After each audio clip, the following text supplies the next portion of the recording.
Hey everyone, so I just watched the Witcher 4 tech demo at the Unreal Engine Tech Fest, and honestly, I wasn't prepared for this like at all. I went in thinking, okay, cool, probably some early footage, maybe a few screenshots, but what CD Projekt Red showed us today, it was actually insane. We are talking about Ciri as the main character, riding through this gorgeous new region called Kovir, fighting a freaking manticore, and somehow all running at 60 FPS with the ray tracing on a regular base model of a PS5.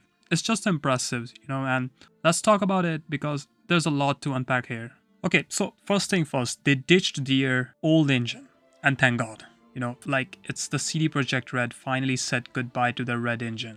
The engine that gave us The Witcher 3, which was amazing by the way, right? It worked for them. But also, while Cyberpunk 2077 at launch, we all remember that disaster. The thing is, REDengine was getting old. It was clunky, hard to work with, and clearly couldn't handle what modern games needed. So they made the jump to Unreal Engine 5, and wow, you can immediately see the difference. They're using all the fancy tech in this, and they created something called Nanite for geometry, Lumen for lightning, and actually works for them. During no, like weird frame drops, just a smooth, beautiful gameplay. And that's something the Witcher 4 is able to do in under FPS with just a base model of a PS5. The Nanite foliage, a new thing, this helped them to achieve realistic graphics without compromising the performance or the memory usage. These animations are like the voxel representation at a distance. They react to the dynamic shadows and everything, creating more realistic world, and that's just an amazing thing that they have been pulled off. So once again, Ciri is back and she looks incredible. So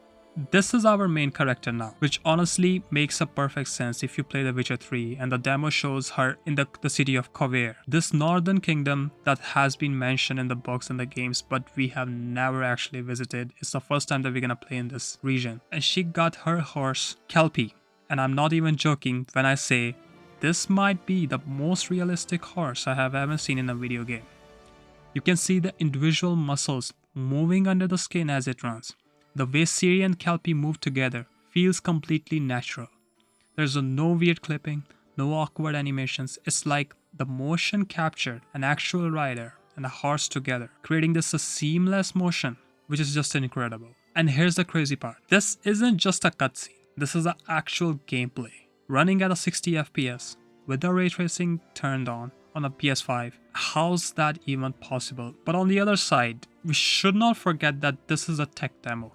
A lot can be changed within the coming years, just like Cyber 2077, where they promised a dense world. But it turned out to be, on the launch of the day, that it got so many bugs fixed later, which turned around the whole gaming experience for the first users who actually bought the game on the first day. But here's another thing, the world actually feels alive. This is where the things get really interesting. The world itself feels different, more alive, They are using this new tech where distant objects and landscapes have a proper lighting and shadows. So everything looks consistent, whether it's right in the front of you or a way off in the distance. No more weird pop-up in lightning changes as you move around. And the NPCs. There's this scene where Ciri walks into this town called Vagrest, and there's this whole crowd watching a bear show in the town square.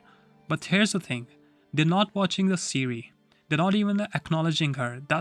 They are just living their lives, watching this show, completely absorbed in what is happening around them. That might sound boring, but it's actually something new. How many games have you played where every NPC stops what they're doing to stare at the main character? This feels like a real thing what's going around them. And even to the NPCs when they react to the Ciri whenever she moves or just walk by. The attention to detail is just amazing. There's this moment where some drunk guy gets thrown out of a tavern and land in a puddle. The water splashes realistically. People nearby actually react and flinch. And you can see the ripples spreading around from where he landed. But there's this fish merchant who's actually having a seamless, like a animation going on where another person can, pick up the fish, examine it, and see if he wants to take it from the merchant or not, while the merchant keeps talking. It's such a small thing, but it makes the world feel interactive in a way that most RPGs just don't. I still remember there are games around there where if you pick up an object and they just vanished if you hand it down to the other person. Even the cloth physics are incredible. Capes and robes move like actual fabric, not like a cardboard cutouts flapping in the wind. And then there's the Manticore. If you're a Witcher fan, you know this creature from the lore and the gear sets. But we have never actually fought one in the games. Well, now we finally can. The fight is what everyone is like looking for. We saw the creature in the trailer, but that's what everyone is excited for The Witcher 4. Let's see the technical side. The Ciri Projekt Red mentioned that during the scene where like the circles was going on, there were 300 unique animations happening at the same time. We just have to think about a second. 300 unique animations happening at the same time from the NPCs, which are moving around and the other effects are going on with the facial expression, clothes, physics, water simulations, and all running simultaneously without any performance hiccups at 60 FPS. That's just amazing. And that's something Witcher 4 is able to achieve. If you see, the world reacts, or the NPCs reacts as the dynamic of the worlds are changing. In this case, the NPCs were like busy in their daily routines, but as soon as a circus event happens, they immediately react to it and they leave their work and go on to see the circus. That just plays a huge role in bringing Witcher 4 RPG, the game, in a more immersive style. Now look, I'll be honest, these are really impressive stuff, but we should not forget this is a tech demo, and also setting up the expectations is really high. But we should not forget the Cyberpunk launch. I'm still a bit skeptical about the CD Projekt Red. Was this the real demo for The Witcher 4? Or it's being shown by the Unreal? What is the capacity that Unreal Engine 5 can do? That's the question I think we're gonna get to know when The Witcher 4 actually launches, and we get to know that this was the real expectations that they set for all the gamers around the world. Well, they're not just making another Witcher game, they're showing us what the RPG can look like when developers have the right tools and enough time to make their vision work properly. The Witcher 4 still doesn't have a release date, and honestly, I'm okay with that. If they need more time to make sure it's being polished at the launch, take all the time you need, but do not make another Cyberpunk disaster launch.